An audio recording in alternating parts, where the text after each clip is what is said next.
ndashaka kugira gute kumena umuceri. Abahanzi rero baba ari bize cyane, ntabwo umuhanzi yazabona umwanya wo kukubwira ibi ngibi. Ibintu byinshi byihishe mu kugira ngo umuntu abe ari icyamamare, umubona kuri televiziyo ukamwumva kuri radiyo. Hari ibintu byinshi cyane aba yaraciyemo. Ubwo ndi kubwira abantu banyumva, naho abatanyumva bo nta kibazo, ariko hari ikibazo cy'ingaruka zizababaho. Nkaho agomba gufata abantu bamufana akabica mu mutwe akabangiza. No, ntabwo twakureka ngo wangize abantu bacu.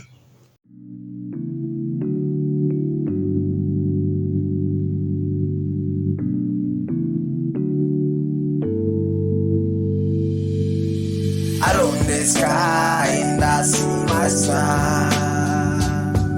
That's my part to be who I am. You wanna be right me by. Mumeze mute aba duteze amatwi ndetse n'abadukurikiranye. Ndagira ngo musabe imbere ya byose ubanze ukande urayikora, ndetse unamenye ko uzajya ukurikira nyine ibintu byose tuzajya dushyiraho.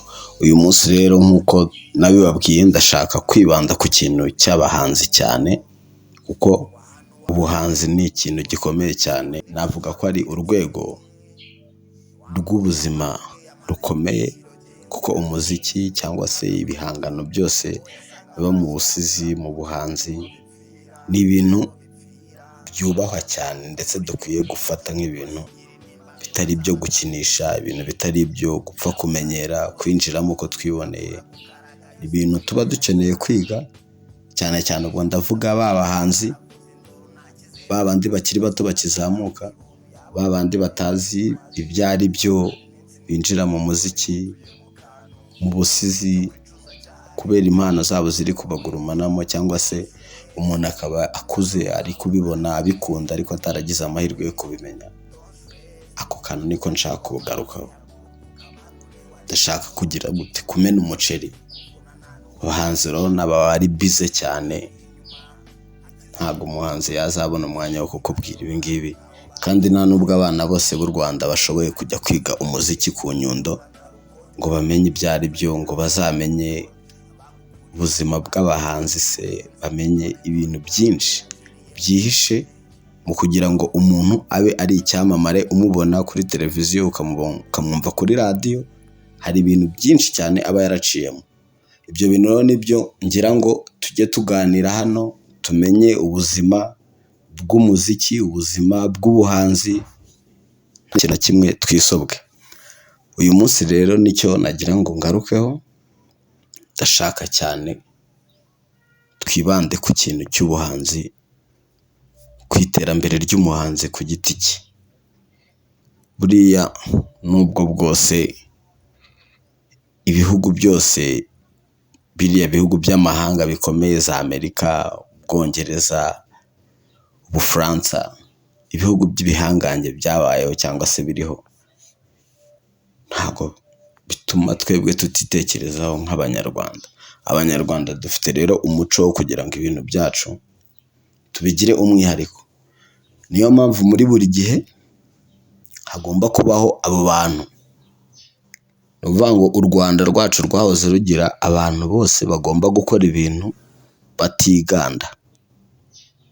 Tubyumve kimwe, nk'uko mubizi neza amateka y'igihugu cyacu ni igihugu gikomeye cyane ugendeye ku mateka. Nawe ubwawe aho uri umunyarwanda, uhagaze aho ngaho umenye ko udasanzwe, kuko witwa umunyarwanda, kuko wavukiye mu Rwanda, kuko uvuga ikinyarwanda. Rero tugomba kumenya ko niba turi abahanzi b'Abanyarwanda, tugomba kuba abahanzi badasanzwe. Niyo mpamvu abahanzi benshi cyane badashoboye nta kintu bamaze. Abahanzi benshi, kuba wagira abahanzi nka 500, ariko mu by'ukuri mu gihe dukeneye indirimbo yo kutwubaka, kumva umuntu ari kuririmba indirimbo zo mu gacupa, mu gihe dukeneye indirimbo yo kutubwira ibintu twakabaye kuba dukora, dukeneye abahanzi batwenspira, baduha inspiration, ukumva indirimbo ye ikakwigisha, ikagira ikintu yagufasha mu buzima, apana za ndirimbo nyine ahubwo izakwangiza. No, buriya umuhanzi ni umusemburo, iyo akoze ikintu akagikora nabi hari abantu kigiraho ingaruka mbi, niyo akoze ikintu akagikora neza hari abantu kigiraho ingaruka nziza. Ibyo ni ibintu twese twumvikanaho. Ubwo icyo dukeneye rero cy'ingenzi kurusha ibindi ni ukumenya ngo abahanzi bacu bari kuzamuka neza, bafite intumbero nziza, cyangwa mu bahanzi bacu harimo ba Sagihobe, harimo ba bandi baza batazi iyo bajya bakajya mu muziki bagapfa gukora ibyo babonye. Nibyo bintu tugomba kubanza gucayura, tugatandukanya ibintu nyine bidakwiriye gukorwa mu muziki tukabyiga. Ni urugendo rurerure nk'uko nabibabwiye, kuko mu gihe Imana ikidutije ubuzima, mu gihe tukiriho, tugomba gufashanya tubikuye ku mutima, kandi n'ubundi bino turi gukora bizafasha twebwe turiho ubu ngubu ndetse n'abazaza. Kuko ikintu nakubwira cyo, wowe ushobora kuba wicaye aho ngaho mu rugo, mu by'ukuri ukumva ufite impano y'ubuhanzi pe, ariko ukaba warabuze ikintu cyakwereka ko iyo mpano ikora. Hari igihe uba wumva ibintu bikunze, ukumva wabishobora, ukumva wabikora, ariko mu by'ukuri ukabona warakerewe, ndetse ukabona ni nabyo bintu ushoboye kurusha ibindi. Ntago umuziki ari nka football, umuziki uratandukanye cyane. Umuziki ni nko guteka buriya guteka wasaza uteka, ariko ntago football uva mu kibuga ugatoza, ariko umuziki ni forever, ni kugeza igihe upfuye, kuko ntago kuririmba mu gihe ugishoboye kuvuga waririmba. Urumva ni ibintu byoroshye cyane, umuntu wese uvuga ashobora kuririmba. Iryo ni ryo banga ryihishe inyuma y'umuziki wose, nta muntu utaririmba. Ntihazagire umuntu ukubwira ngo ufite ngo ijwi ribi ngo ntiwaririmba, no. Umuntu wese ushobora kuvuga yaririmba, yewe n'utavuga yaririmba cyane, twarabibonye. So reka ibyo wenda tubyihorere. Icyo nashaka kuvuga ni iki, ni kugira ngo tugire abahanzi b'abahanga, apana abahanzi b'ingwizamurongo. Twebwe mu gihe dukeneye ikintu, mu gihe hari ubutumwa se Imana iba yohereje, buriya mu bahanzi habamo inspiration nyinshi cyane, kandi inspiration y'umuhanzi akenshi ntabwo aba ari iye wenyine, aba ari iy'abantu ahangira. Ntabwo umuhanzi yihangira ku giti cye, umuhanzi aba ari uwa rubanda. Umuhanzi ameze nk'imvura igwira abantu bose, umuhanzi ameze nk'izuba rivira abantu bose, umuhanzi ameze nk'umwijima utera abantu bose. Umuhanzi ni ikintu gikomeye gishobora kwangiza ndetse kikubaka. Niyo mpamvu ibyo bintu turamutse tubikoze tukagenda tuzamuka mu masomo yacu tuzajya twiga buri munsi tutabihereyeho, twaba tumeze nk'abantu bari kubaka fondasiyo ariko itarimo cornerstone, cyangwa se ibuye rikomeza imfuruka. Tugomba kwiga neza ko tugomba kuba turi abahanzi bari positive, abahanzi bubaka, ndetse uri wa muhanzi wumvisha umuntu indirimbo akumva ko kuko ifite igitekerezo cyiza kandi kiganisha ahantu heza. Niyo mpamvu tugomba guhindura system. Ntabwo twebwe cyane cyane abahanzi bakizamuka, abantu bataramenya, tugomba kwigaragaza nk'aho dufite ibintu bibi dushaka influencinga mu bantu, ahubwo tugomba kubafasha gukora ibyiza bagezeho. Ubwo ndimo ndavuga abahanzi b'abanyarwanda banyumva, kuko ndi kuvuga ikinyarwanda. Abantu benshi bazi ikinyarwanda mu Rwanda, kuko ururimi rw'ikinyarwanda nirwo rurimi rwacu. Niyo mpamvu twebwe abahanzi bo mu Rwanda, twebwe tugomba gukora ibintu byihariye kugira ngo dukomeze gusigasira n'umuco wacu, kuko muribuka neza ko mu miziki yagiye itera imbere cyane ku isi, byagiye bigirwamo uruhare n'ururimi rwo muri ibyo bihugu. Urugero wenda reka dutange urugero ku rurimi rw'Igihinde n'ururimi rw'Icyongereza. Ngira ngo murabizi indirimbo z'Igihinde ukuntu zadominiye isi, kubera ko ni ururimi rwabo bararukoresheje cyane neza. Nabo baririmba Icyongereza ariko ururimi rwabo rukaza mbere mu bintu byose. Niyo mpamvu tugomba kwita ku rurimi rwacu, tukarusigasira ndetse tukanarukoresha turukunze, kugira ngo ibintu byacu bikomeze kugira fondasiyo nziza.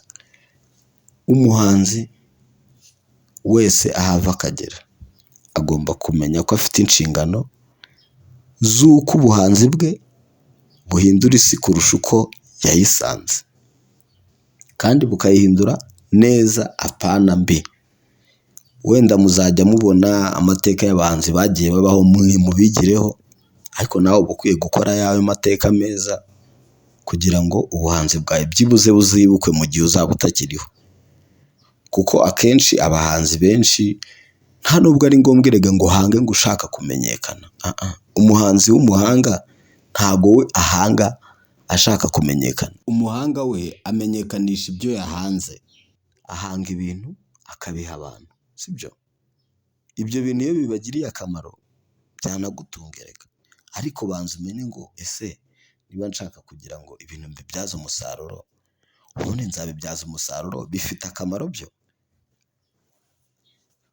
Icyo rero tugomba kwibuka ntitwibagirwe, nk'abahanzi ni umusanzu wacu, umusanzu wacu mu buhanzi, mu byo dukora.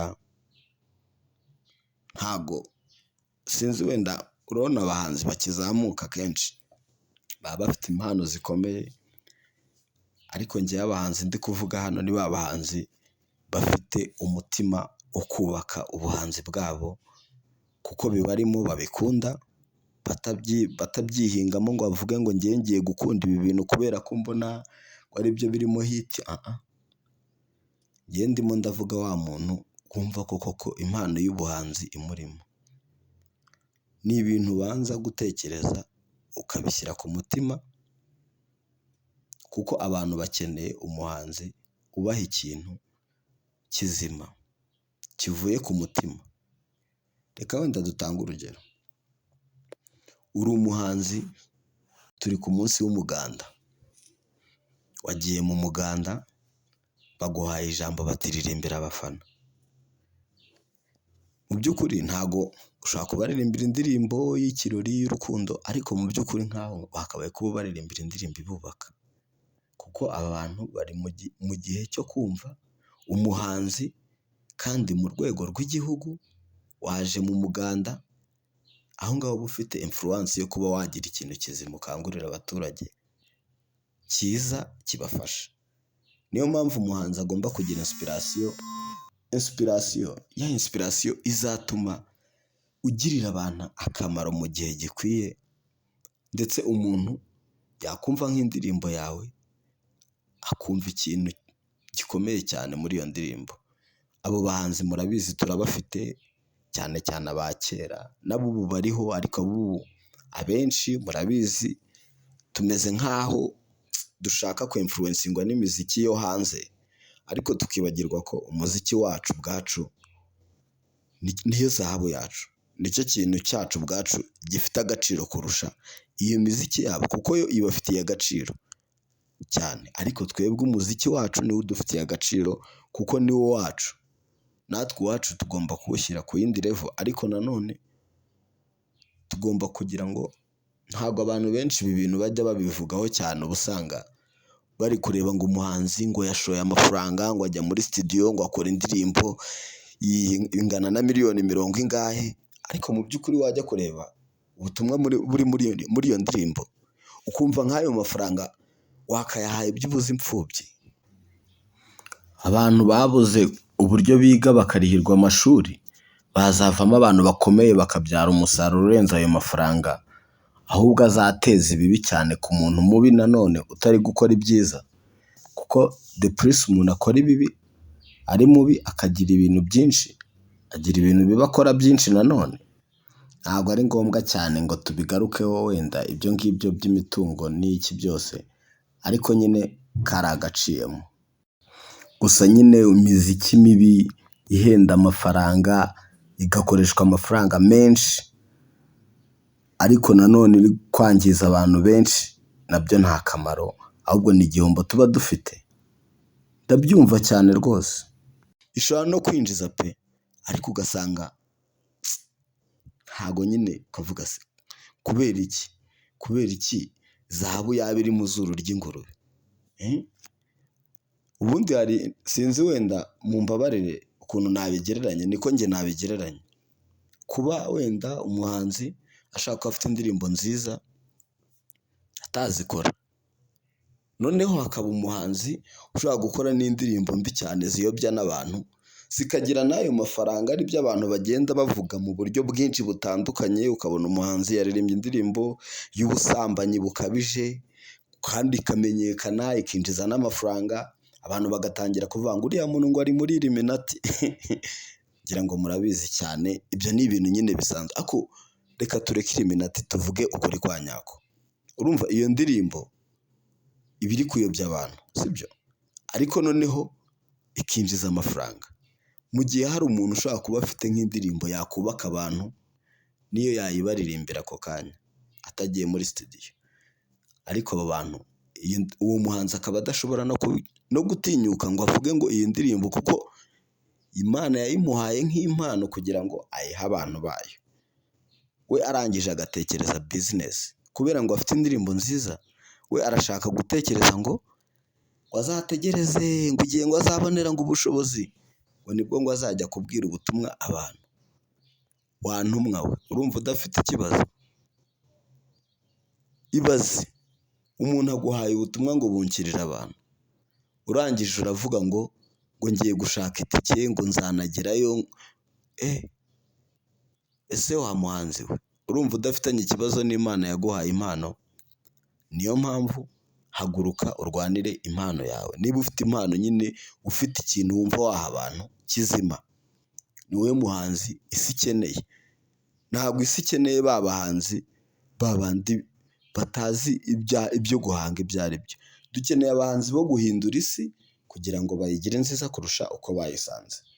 Niyo mpamvu ngira ngo mbasabe mwese abantu muri kunyumva, niba harimo n'abahanzi, niba se ufite n'inshuti y'umuhanzi, ibi bintu twese tuba dukeneye kugira ngo tubiganireho, mutubwire se bizagenda gute, aho tugana ni hehe, kuko abahanzi nabo bari mu bantu bashobora kugira uruhare rukomeye cyane mu kugira ngo isi ibe nziza, ndetse ni nabo abenshi ni nabo bagira uruhare mu kuyihindura mbi cyane rwose. Ugasanga nibo bari gukora ibintu bidakwiriye kandi benshi bakabakurikira. Benshi iyo babakurikiye rero uba usanga ari cya kibazo gikomeye cyane kizatera na generasiyo yacu izadusanga, kandi uko bikomeza kugenda bikomera still bizakomerera n'abana bacu, bikomerere abuzukuru bacu, usange nyine impano zacu zagiye zangirika. Tugomba gukosora ibyo bintu kugira ngo ejo hazaza h'ubuhanzi bwacu hazaba ari heza. Ubwo ndi kubwira abantu banyumva, naho abatanyumva bo nta kibazo, ariko hari ikibazo cy'ingaruka zizababaho. Kuko nzi ko neza mpamanya n'umutima wanjye ko ibi bintu ndi kuvuga ari ukuri, kandi ntabwo nzareka no kubivuga. Twebwe dukeneye abahanzi bo kubaka igihugu. Ntabwo dukeneye wa muhanzi uzafata ikaramu akandika ibintu byo gutukana, akandika ibintu bitubaka, mbese agatekereza ko umuziki nkaho agomba gufata abantu bamufana akabica mu mutwe akabangiza. No, ntabwo twakureka ngo wangize abantu bacu. So murakoze cyane rero, ndagira ngo wowe wumvishe tugomba kugira ibyo twongeramo se, ibitekerezo by'ingenzi byubaka. Ni karibu muri comment, ndetse ugakora na like nawe utarakora subscribe kugira ngo ubutaha tuzabonane. Ndabashimira kandi ndashimira imbaraga nshya muri rusange, ndashimira Jay Simon, ndashimira abavandimwe Dizzy producer, shout out to all my niggas ku mihanda kabisa, respect, ndetse n'abantu mukomeje kudushyigikira. Imana ibahe umugisha.